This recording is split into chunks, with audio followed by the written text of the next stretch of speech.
60,000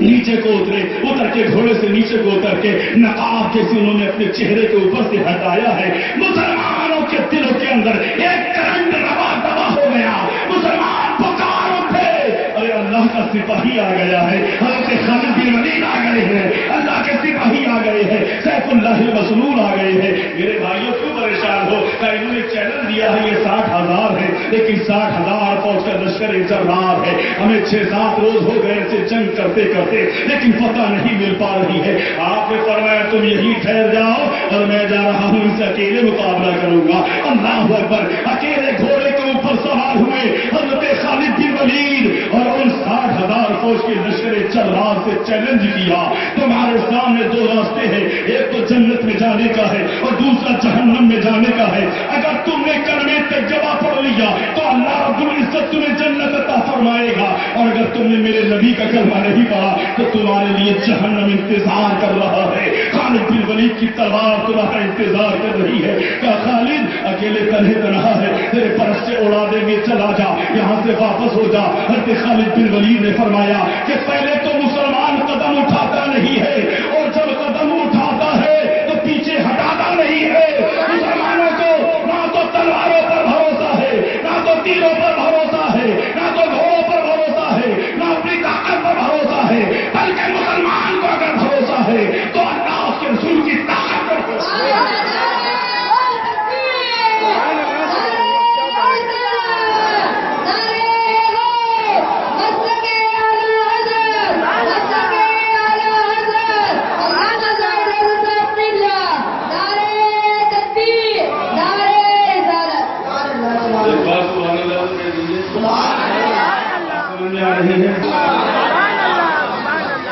ایک دم سب آجاؤ مقابلے میں،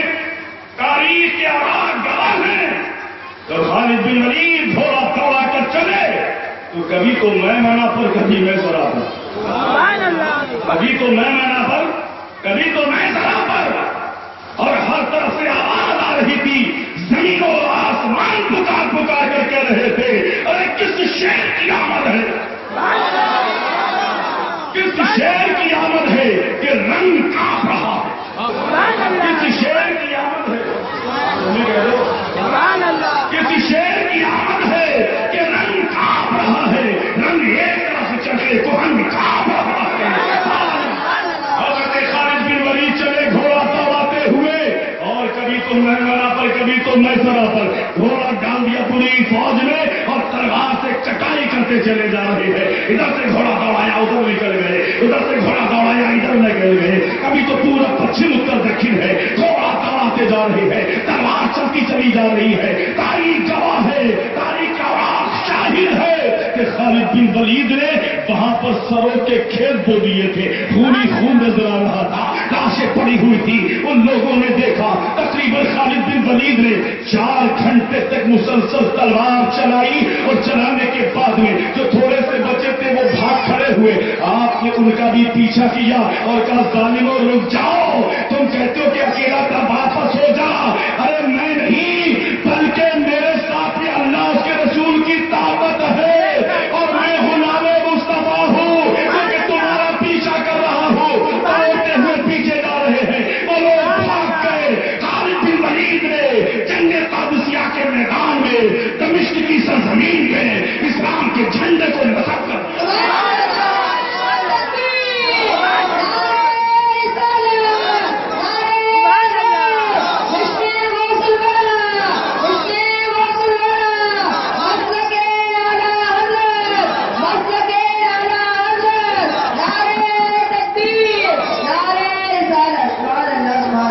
حسین نے احسان کر دیا، گھر کا گھر خدا کے نام پہ قربان کر دیا.